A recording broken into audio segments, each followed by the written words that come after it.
Hello hello hello hello.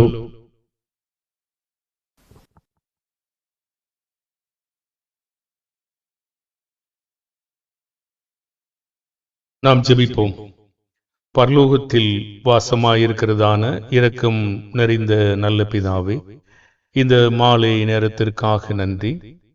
பிதாவை, இந்த மாலையிலே உமது பிள்ளைகளாக நாங்கள் கூடவும், பிதாவை நீர் எங்களுக்காக வைத்திருக்கிற திட்டத்தை அறிந்து கொள்ளவும், பிதாவை நீர் எப்படி உமது குமாரனை அனுப்பி எங்களுக்காக மீட்டீர் என்பதையும், எங்களுடைய பாவங்களை குறித்தும், மரணத்தை குறித்தும், ரட்சிப்பை குறித்தும் இன்னும் வெகு தூரம் நாங்கள் செல்ல வேண்டியிருப்பதனால் எல்லாவற்றையும் படிப்பதற்கு எங்களுக்கு ஜீவனையும் பலத்தையும் ஆயுசினாலையும் தாரும்.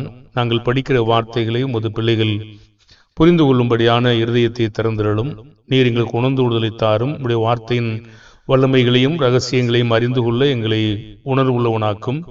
இவருடைய ஆண்டவர் இயேசு கிறிஸ்துவுக்கு கல்விமானின் நாவை தந்தது போல எங்களுக்கும் பேசுவதற்கு உம்முடைய வார்த்தைகளை உணர்த்தி அருளும்படியாய் வேண்டிக் கொள்கிறோம். பிதாவே, மனிதனுடைய புரிந்து விடுதலையும் மனிதனுடைய விளக்கத்தை காட்டிலும் உம்முடைய உணர்ந்து விடுதலை எங்கள் பெற்றுக்கொள்ள எங்களுக்கு அதிகமாய் உதவி செய்யும். உமது பிள்ளைகளை நாங்கள் சாந்தமாய் கட்டுவிக்க எங்களுக்கு பலப்படுத்தி அருளும். ஒவ்வொரு பிள்ளைகளுக்கும் உடைய வார்த்தைகளை கற்றுக் கொடுத்து அதன்படி நடப்பதற்கு அவர்களை அதிக பலமுள்ளவனாக்க நீர் உதவி செய்யும்படியாய் வேண்டிக் கொள்கிறோம். சுவிசேஷத்தின் மூலமாக ஒவ்வொரு பிள்ளைகளையும் கட்டுவித்து அவர்களை பலப்படுத்தி அவர்களை ஜீவனோடு வைத்து கிறிஸ்துவின் வருகைக்கு முன்பதாக நாங்கள் பூர்ணப்பட எங்களுக்கு உதவி செய்யும்படியாக வேண்டிக் கொள்கிறோம். எல்லா விதத்திலும் உலகத்திலிருந்து நாங்கள் பிரிந்து வர எங்களுக்கு உதவி செய்யும். பிதாவே, வருகிற பிள்ளைகளையும் பிதாவே வருவதற்கு ஆர்வமாக இருக்கிற ஒவ்வொரு மக்களையும் கூட்டி சேர்க்கும்படியாக வேண்டிக் கொள்கிறோம். பிதாவே, இந்த காலங்கள் மிக கொடிதாக இருக்கிறபடியினாலே உமது பிள்ளைகளை மீட்பதற்கு பிதாவுடைய வார்த்தைகளை தவிர வேறு ஒன்றுமில்லை என்று அறிந்திருக்கிறோம். ஆகவே அவை அறிந்து கொள்கிற பிள்ளைகள் பாக்கியம் பெறுவார்கள். நிச்சயமாகவே விதமான வார்த்தைகளை கேட்க கூடி வந்திருக்கிற பிள்ளைகளை நீர் ஆசீர்வதிக்கும்படியாய் கர்த்தராகிய இயேசுவின் நாமத்தில் ஜெபிக்கிறோம் நல்ல பிதாவே, ஆமென்.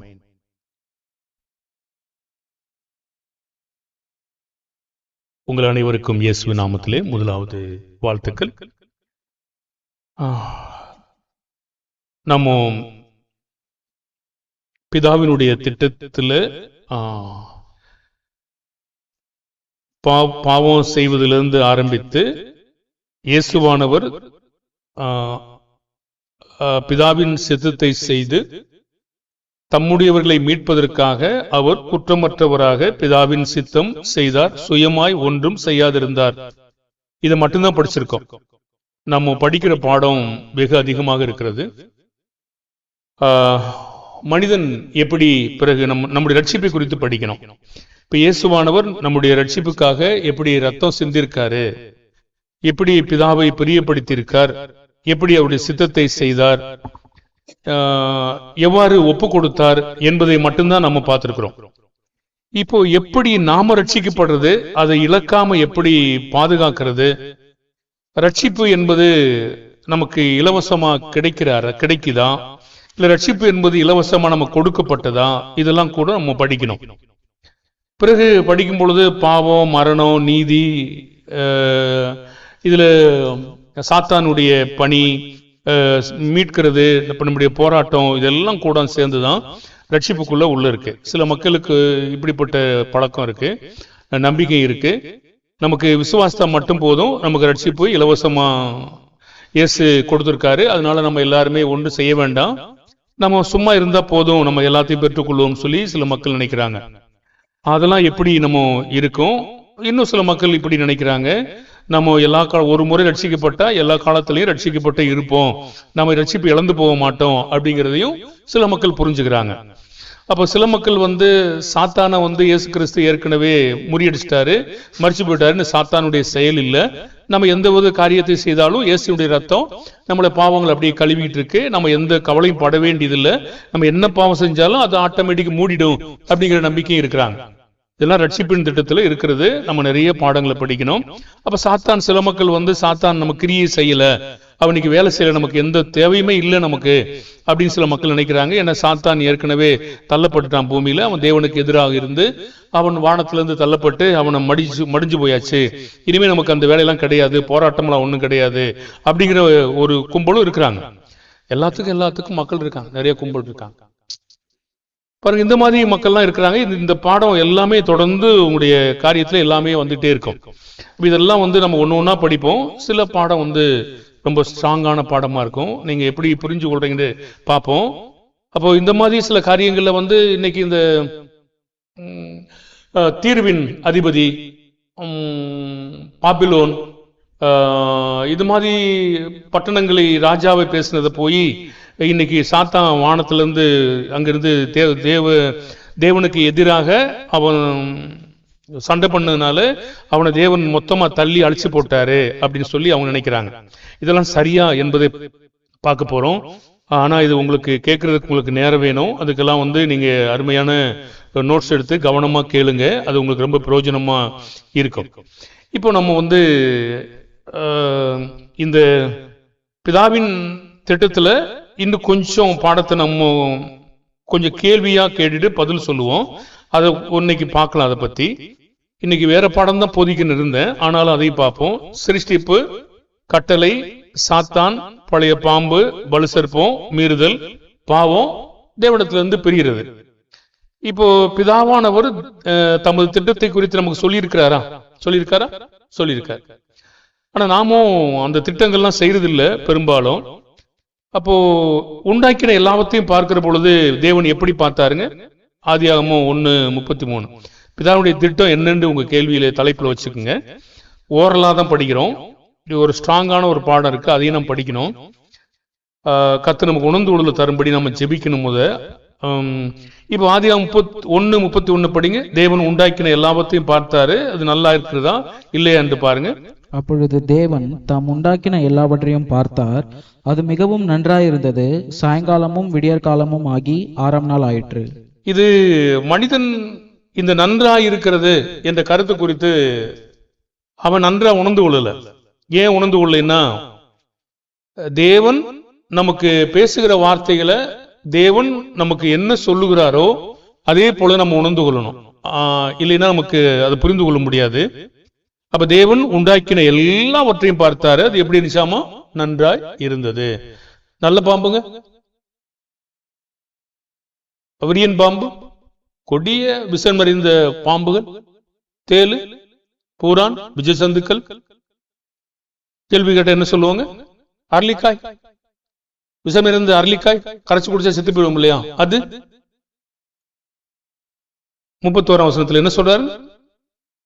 தேவன் உண்டாக்கின எல்லாவற்றையும் பார்த்து அது மிகவும் நல்லதா கெட்டதா? நல்ல பாம்பு நல்லது. கஞ்சா செடி, புகையில, குட்கா, பான் மசாலா, அதெல்லாம் குட்கா பான் மசாலா உண்டாக்குனாரா? கஞ்சா செடி தேவன் தான் உண்டாக்குனாரு, மனிதன் எதுவும் உண்டாக்கலாங்க. புகையில தேவன் தான் உண்டாக்குனாரு, மனிதன் உண்டாக்கல.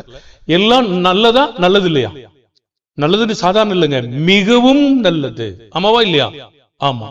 இப்ப எனக்கு புரியுது என்னது, தேவன் அதெல்லாம் நல்லதுன்னு சொல்லியிருக்காரு, அதனால நான் கஞ்சா போட்டுக்கிறேன், நல்லது தானே. அதே நல்லதுன்றாரு, நல்லது தானே. இப்ப மனிதன் எப்படி தீமைன்னு சொல்லுவான்? சொல்ல முடியாதுல்ல, சொல்ல முடியாது. இது எப்படி நல்லது?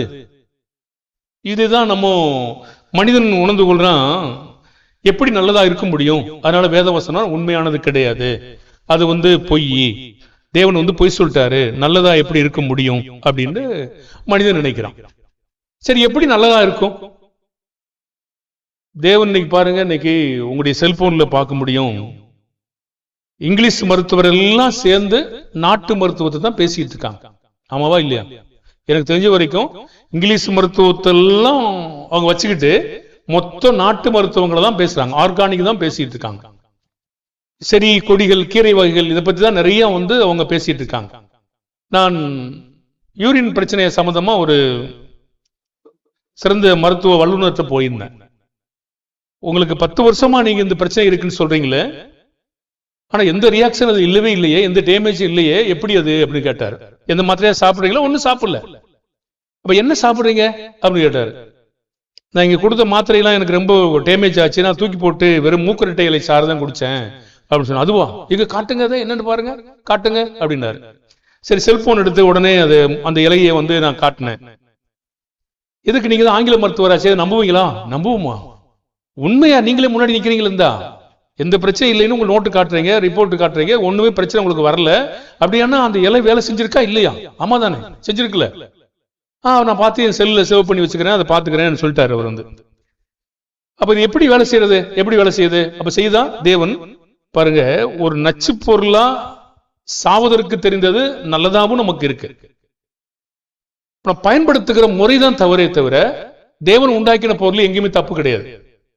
நாம என்ன நோக்கத்தோடு பயன்படுத்துகிறோமோ அதனால அது ஆயிடும். உங்களுக்கு ஒரு வசனத்தை காட்டட்டுமா? 1 யோவான்ல 2ஆம் அதிகாரத்துல கண்கள் 2ஆம் அதிகாரம் 15ல இருந்து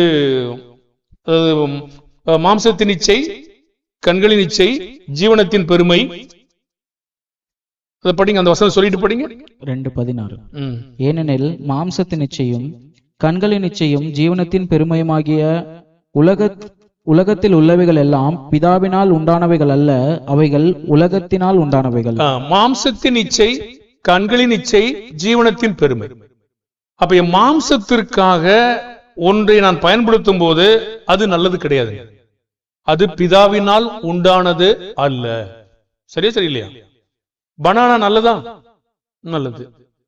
என்ன சொல்ல வரீங்க உங்களுக்கு புரியுதா? கருப்பு கட்டி நல்லதா? நல்லது. அந்த கருவப்பட்டை நல்லதா? நல்லது.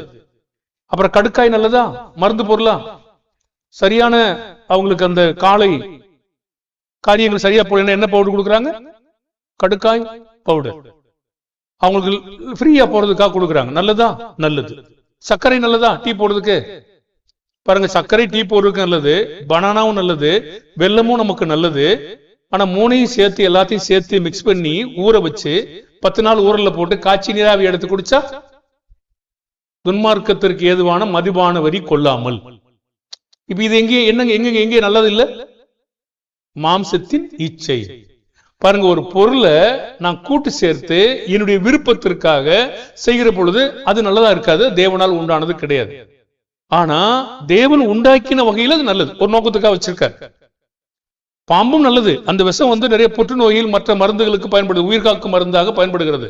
விஷத்தை முறிப்பதற்கு பயன்படுத்திட்டு இருக்காங்க. அப்ப இது என்ன சொல்லுதுன்னு கேட்டீங்கன்னா, அப்ப தேவன் உண்டாக்கின நோக்கத்திலே அது நல்லது. ஆனா மனிதன் தன்னுடைய விருப்பத்திலே பயன்படுத்தும் போது நல்லது கிடையாது.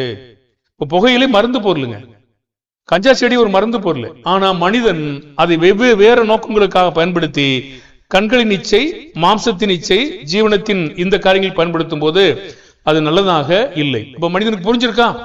புரியல. தேவன் என்ன நோக்கத்தோடு அதை உண்டாக்கினாரோ அந்த வகையில நல்லது. இப்ப இதே போல சர்ப்பத்தை யார் உண்டாக்குனதுங்க? கொடிய விஷம் நிறைந்த ஊர்வன எல்லா செடிகள் எல்லாம் உண்டாக்குனது யாருங்க? அது 3:1 யாரு உண்டாக்குனது சொல்லுங்க?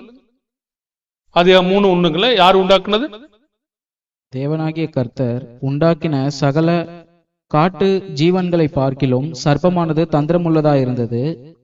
அது சரி. அப்ப இந்த சர்ப்பத்தை உண்டாக்குனது யாருங்க? தேவன் தான். அது நல்லதா? நல்லது. பாக்கெட் வச்சுக்கிறீங்களா? நல்லதுன்னா என்ன நோக்கத்தோடு நல்லது என்று பாத்தீங்கன்னா, சரி இதனுடைய வேலை என்னவானாச்சு? அப்போ 3ஆம் அதிகாரம் 1ஆம் வசனத்துல பிதாவானவர் உண்டாக்கின சர்ப்பத்தின் தந்திரத்தை கற்றுக்கொண்டதா இல்ல தந்திரமுள்ளதா இருந்ததா?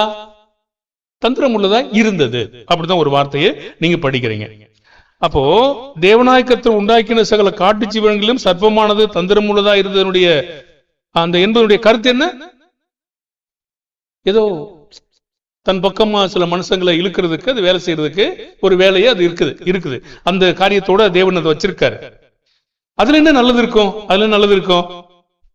அப்போ 2 கொரிந்தியர் 11:3 படிச்சோம்னா, சர்ப்பம் தேவனுக்கு எதிராக ஏவாளை வைத்ததா? இது என்ன நல்லது? சர்ப்பம் தேவன் தான் உண்டாக்குனாரு, உண்டாக்கின எல்லாவற்றையும் பார்த்தாரு, நல்லது என்று கண்டாரு. ஆனா யாரை ஏமாத்திருச்சு? ஏவாளை ஏமாத்திருச்சு. நல்லதா? எப்படி நீங்க இதை புரிஞ்சுக்குவீங்க? எப்படி புரிஞ்சுக்குவீங்க? பாருங்க, மனிதனுக்கு முன்னதாக ஒரு காரியத்தை நம்ம சொல்றோம். உபாகமம் 30ஆம் அதிகாரம் 15 வாசிங்க. இதோ ஜீவனையும் நன்மையையும் மரணத்தையும் தீமையையும் இன்று உனக்கு முன்னே வைத்தேன். எதை வச்சிருக்காருங்க? ஒண்ணு ஒண்ணா சொல்லுங்க. ஜீவன், அப்புறம் நன்மை, அப்புறம் மரணம், அப்புறம் நான் நினைச்சேன் இது எதுக்கு தேவன் வைக்க போறாரு, சாத்தான் தான் வச்சிருப்பான்னு நான் நினைச்சேன். அப்படிதான் நமக்கு தோணுது. அந்த கடைசியில் அந்த வார்த்தை சொல்லுங்க. தீமையும் சாத்தான் வைத்தானா இல்ல தேவன் நான் வைத்தேன்னு சொல்றாரா? வைத்தேன். பாருங்க, அப்ப தீமையை வச்சிருக்காரா? வச்சிருக்காரு. நமக்கு என்ன புரியுது? இல்ல இல்ல, தேவன்கிட்ட யாக்கோபு 1ஆம் அதிகாரம் நன்மையான எந்த ஒரு ஈவும் எங்கிருந்து வரும்? தேவன்கிட்ட இருந்து வரும். அப்படிதானே படிச்சிருக்கணுமோ? இப்ப இதையும் அதையும் நீ கம்பேர் பண்ணி பாருங்க. நன்மையான எந்த ஒரு ஈவும் தேவன்கிட்ட வரும். தீமையை வரா சொல்லியிருக்காரா? இல்ல சொல்லியிருக்காரா? தீமையை வைத்திருக்காரா? இல்லையா? அப்ப எப்படி ஒரு பரிசுத்தமா இருப்பாரு நீங்க சொல்றீங்க? இப்பெல்லாம் உங்களுக்கு தோணுதா? புரிந்து கொள்ளுதல் தவறு. பாருங்க, அப்ப தேவன் உண்டாக்கின எல்லாவற்றையும் நல்லது, அதுல நன்மையும் தீமையும் ஆசீர்வாதமும் தவறும் சாபமும் வச்சிருக்காரு. எதுக்கு? இதான் நம்முடைய பாடமே. அதுதாங்க எதுக்கு. பாருங்கள், எதுக்கு என்று நாம் படிப்போம். இப்பதான் படிச்சிட்டோம், ஏற்கனவே நிறைய படிச்சிட்டோம். அதே உபாகமம் 11:26.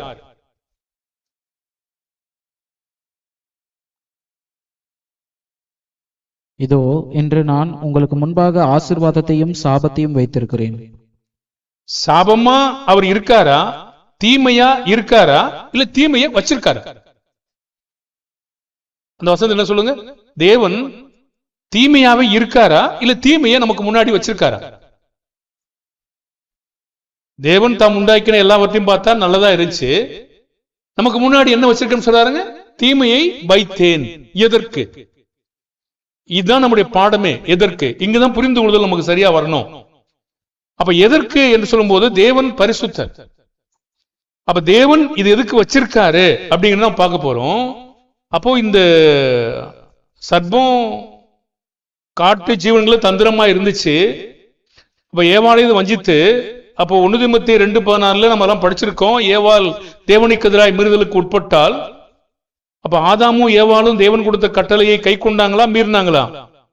ஆதியாகமம் 3:1-24 வரைக்கும் அவங்க என்ன செய்தாங்க? அதை மீறிட்டாங்க. அப்ப அதனால தோட்டத்தை விட்டு என்ன செய்தாங்க? துரத்திட்டாங்க.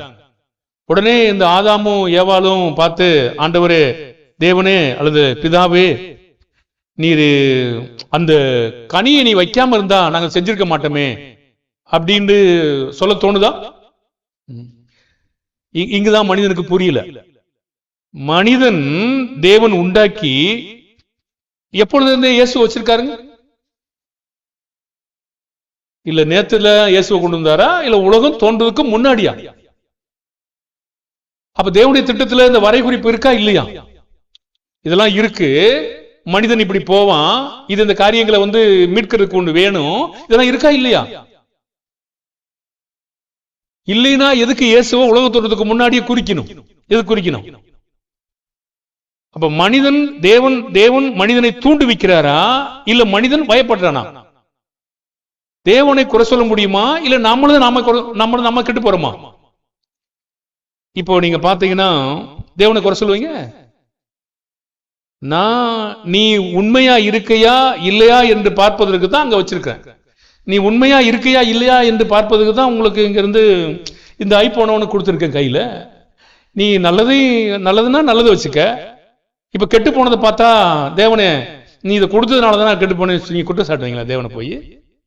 உங்களை யாருங்க பார்க்க சொன்னது? உங்களை யார் இதை பார்த்துட்டு இருக்க சொன்னது? நேரத்தை வேஸ்ட் பண்ண சொல்றது? ஒரு நிமிஷம் நீங்க ஓப்பன் பண்ணி பாத்துருங்க. உட்காந்துட்டு ஒரு வேலையில உட்காந்துட்டீங்க, ஓப்பன் பண்ணி பாத்துருங்க. எவ்வளவு நேரம் போகுதுன்னு தெரியாதுங்க. முடிச்சு பார்க்கும்போது இவ்வளவு கெட்டு போயிட்டோமே, இவ்வளவு நேரம் வீணா போச்சா, அப்பதான் உங்களுக்கு தெரிஞ்சிருக்கும். பாருங்க என்ன ஆகுது. அப்ப தேவன் நீங்க குற்றம் சாட்டுவீங்களா? இல்ல.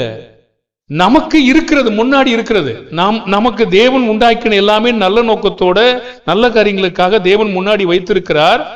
நாம ஜெயிக்கிறோமா அல்லது வெற்றி பெறுவதற்கான வழியை தேடுகிறோமா என்பதை தேவன் நமக்கு உதவி செய்ய இருக்காரு. அந்த நேரத்தில் நம்ம தேவனை கூப்பிட்டா உதவி செய்வார். இப்ப சர்ப்பம் வந்துச்சு இல்லையா? ஏவாள் தேவனை கூப்பிட்டு இருந்தா என்ன இருக்கும்? பிதாவே என்னை காப்பாத்துங்க, இந்த மாதிரி ஒரு ஏமாத்துற ஒரு சர்ப்பம் ஒண்ணு வந்திருக்குது, இதை காப்பாத்துக்கன்னா தேவன் உதவி செஞ்சிருப்பாரா, செய்ய மாட்டாரா? எபிரேயர் 5ஆம் அதிகாரத்தை படிச்சு பாருங்க, என்ன சொல்றது? இயேசு 5 நம்ம அடிக்கடி பாசிக்கிறோம் பாருங்க, அது நல்ல அருமையான வசனம். அது 5:7 வல்லமையுள்ளவரை நோக்கி எபிரேயர் 5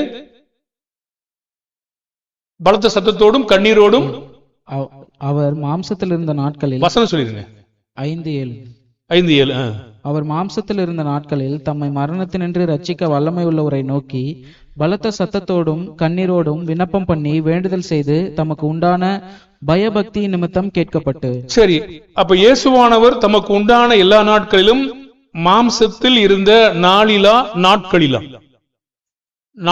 அப்படி இருக்கா? அப்ப என்னென்ன நாட்கள்லாம் வராரோ, அப்ப பாவம் செய்ய வாய்ப்பு வரும்போது என்ன செஞ்சிருக்காருங்க? பலத்த சத்தமா கண்ணீரோடு பிதாவே என்னை காப்பாத்துங்கன்னு சொல்லி ஜெபம் பண்ணிருக்காரு. அவர் காப்பாத்தினாரா? காப்பாத்தினாரு. அது பூமிக்குரிய மரணமா ஆவிக்குரிய மரணமா? மாம்சத்து நாட்கள் மனுஷனுக்கு ஒரு முறை மரணம் வந்துச்சா, இல்ல பல நாட்கள் வந்துட்டே இருந்துச்சா? மனுஷன் ஒரு முறை மரிப்பதும் பின்பு நியாய தீர்ப்பு அடைவதும். இப்ப மாம்சத்தில் இருந்த நாட்களில் ஒவ்வொரு முறை சாவு வந்துட்டே இருந்துச்சு அவருக்கு. ஆவிக்குரிய மரணம். அப்ப ஆவிக்குரிய மரணத்திலிருந்து காப்பாற்றுவதற்காக நம்முடைய ஆண்டவராக இயேசுவின் மாதிரி என்ன? பிதாவை நோக்கி கூப்பிடுவது.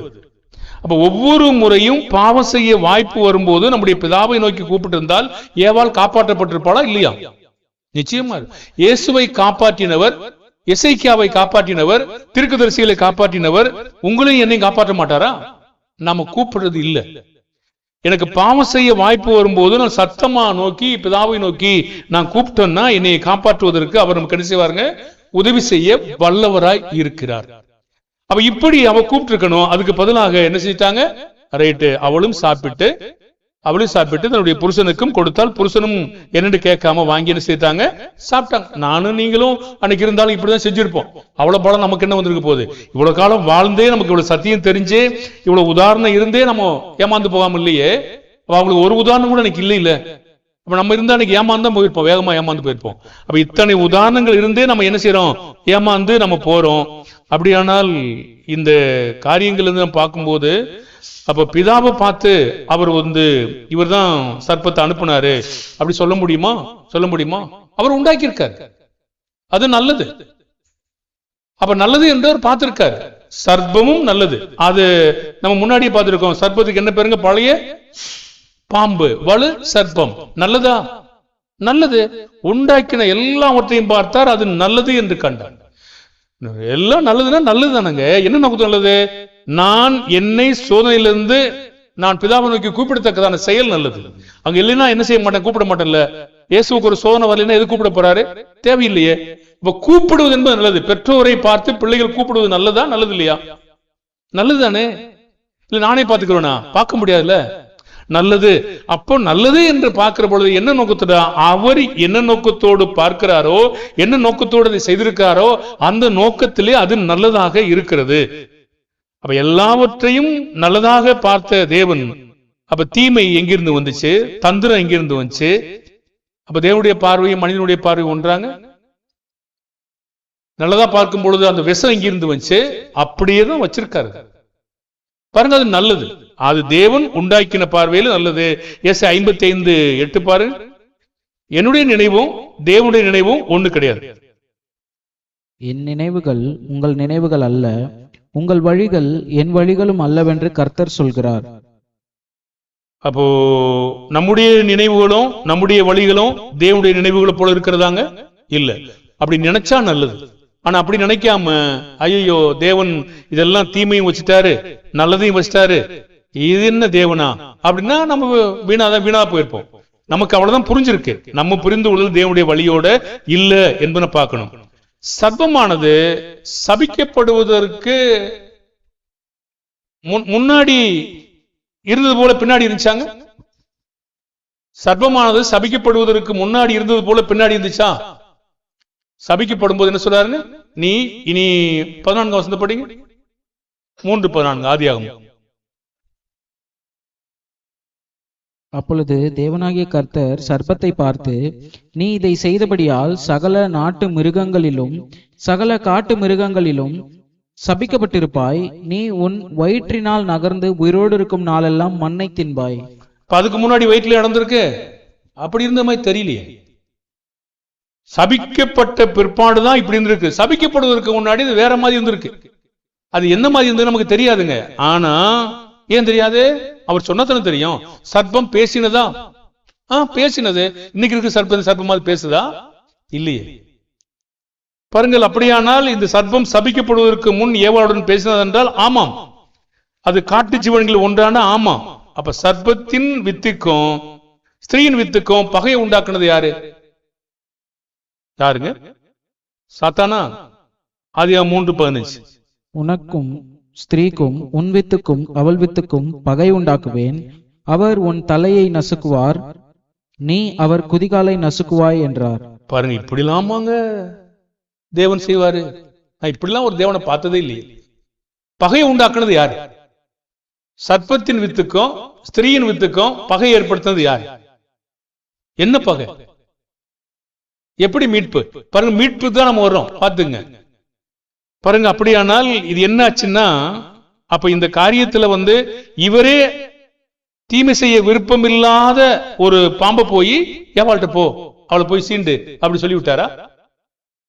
அப்படி இருந்தா சர்ப்பத்தை குற்றப்படுத்த முடியுமா? நீ சபிக்கப்படுன்னு சொன்னா யாரும் சபிக்கப்படணும்? சர்ப்பத்தை பார்த்து நீ இதை செய்தபடியினால் சகல நாட்டு மிருகங்களையும் சபிக்கப்பட்டிருப்பாய்னா அதுக்கு முன்னாடி ஒரு தூண்டி விட்டு இருந்தா யாரும் சபிக்கப்பட்டிருக்கணும்? சொல்லுங்க, யார சொல்லுங்க. தேவன் தான் சபிக்கப்பட்டிருக்கணும். அப்ப தேவன் ஒரு மாயக்கார தேவனா? நம்முடைய தேவன் இல்லையே. இது தந்திரமா இருந்து அது வேலையை செஞ்சுட்டு இருக்குது. அதுக்கு தேவனை கட்டளையிட்டாரு நீ போய் இப்படி செய்யன்னு சொல்லி இல்ல. பாருங்க, அவருடைய செயலுக்கு தான் அவருக்கு தண்டனை. பாருங்க, இப்ப பார்க்கும்போது தேவன் பரிசுத்தமா தான் இருக்கார். அவர் ஒரு காரியங்களை உண்டாக்கி இருக்கிறார். அது கண்டாக்கி இருக்கிற காரியங்கள் இப்படி செயல்படும் என்பதை அறிந்திருக்க கூடும். இதுக்காக தான் அவர் முன்னாடி திட்டம் வச்சிருக்க கூடும். ஆனால் இந்த காரியத்தை தேவன் செய்யவில்லை. அப்படி தேவன் செய்திருந்தா யாரை சபிச்சிருக்கணும்? தேவனே தானே சபிச்சிருக்கணும். தனக்குத்தானே யாரை சபிப்பாங்களா செஞ்சுட்டு? அப்படி சபிக்க முடியாது. அப்ப தேவனே அப்ப என்ன சொல்லியிருக்காது? நீ தானே என்ன போ சொன்ன, நீயே சொல்லிட்டு என்னை நீயே சபிக்கலாமா? சர்ப்பை பார்த்து கேட்டுச்சாங்க? எங்காவது கேட்டிருக்கா? தேவனே நீ தானே உண்டாக்குன, என்ன இப்படி பண்ணிட்ட அப்படி சொல்லி சர்ப்பம் கேட்டுச்சா? கேட்கலையே. பாருங்க, அப்ப என்னுடைய சொந்த செயலுக்கு நான் தான் பொறுப்பாளி. அப்ப தேவன் இப்படி ஒரு வேலை செய்யல, சர்ப்பம் அதனுடைய வேலை செய்தது. அதனால சர்ப்பம் என்ன செய்யப்பட்டது? சபிக்கப்பட்டது. அப்ப இன்றைக்கு நாம சொந்தமா யோசிக்கிற சுய புத்தி எல்லாம் யாருடையதுங்க? தேவனுடையதா? நம்முடையதானங்க. அப்படி தேவனை யாருக்கு குற்றப்படுத்த முடியும்? தேவன் சகலத்தையும் நன்மைக்கு எதுவாக நல்லதாகவே அவர் கண்டார். சர்ப்பத்தின் மேல கட்டுப்பாடு யாருக்குங்க இருக்கு? பகையை உண்டாக்குன்னு சொல்லும் போது கட்டுப்பாடு யாருக்கு இருக்கு? ஆதியாகமம் 3:14 பகையை உண்டாக்குன்னு சொன்னார் இல்லையா? அதிகாரம் உடையவர், அதுக்கு கட்டுப்பாடு, அதெல்லாம் யாரு இருக்கிறது?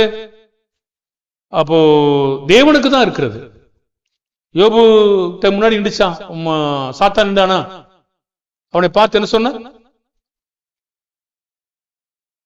நீ தொடுவீரானால் அப்படின்னு ஒண்ணு சாத்தான் கேட்கும் போது நீ அப்படி போய் செய்யன்னு சொன்னார்.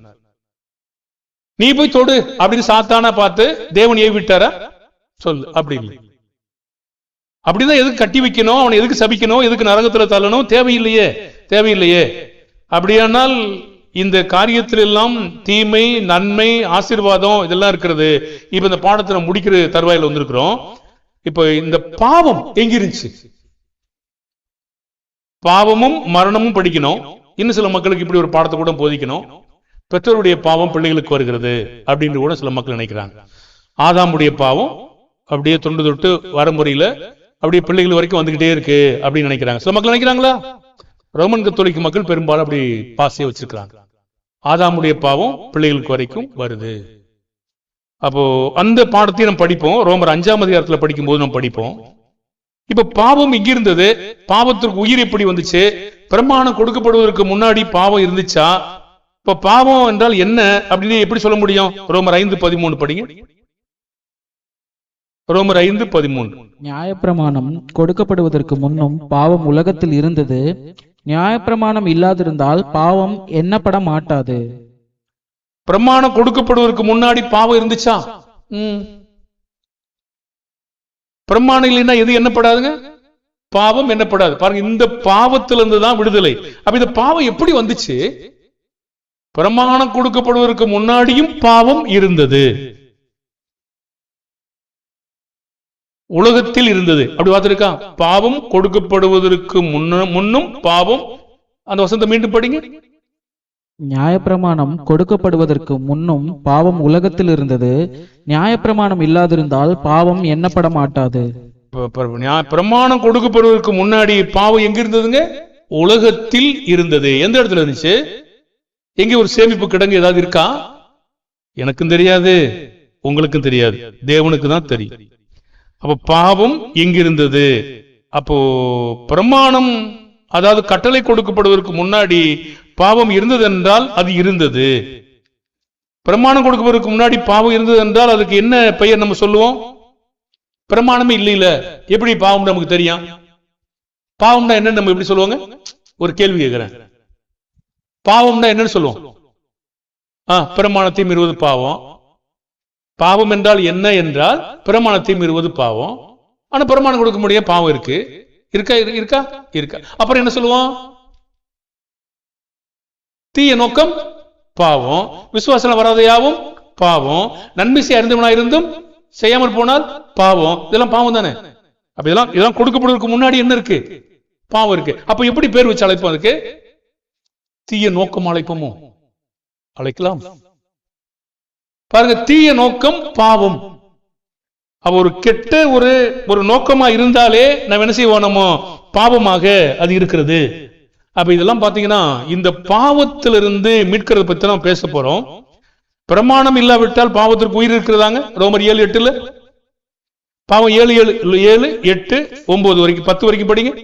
பாவமானது கற்பனையினால் சமயம் பெற்று சகலவித இச்சைகளையும் என்னில் நடப்பித்தது. நியாயப்பிரமாணம் இல்லாவிட்டால் பாவம் செத்ததாயிருக்குமே. முன்னே நியாயப்பிரமாணம் இல்லாதிருந்தவனாய் இருந்தபோது நான் ஜீவனுள்ளவனாய் இருந்தேன்.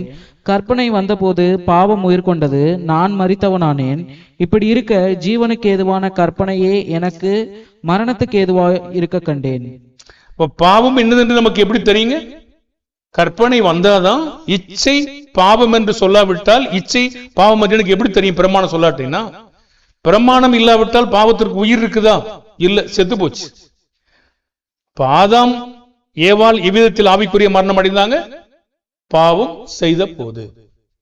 பாவம் செய்த போது கட்டளை என்ன? புசிக்கும் நாளிலே சாகவே சாவாய். கட்டளை. கட்டளை மீறுவது பாவம். அதுக்கு முன்னாடி இருக்கா?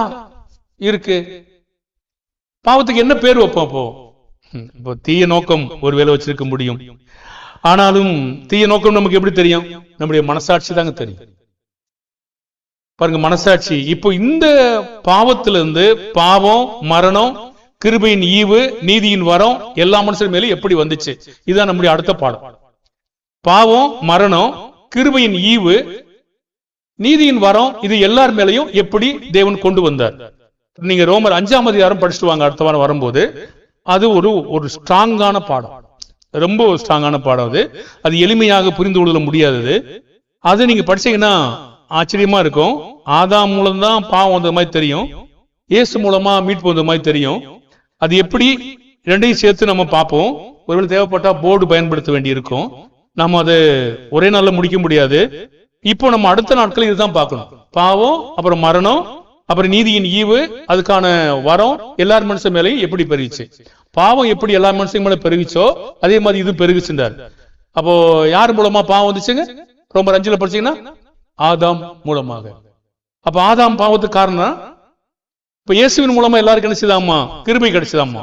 எப்படி கிடைச்சது அப்படின்ற கர்த்தர் சித்தமானால் நாம் ஜீவனோடு இருப்போமானால் அடுத்த வாரம் நம்ம என்ன செய்வோம்? இதை பார்ப்போம்.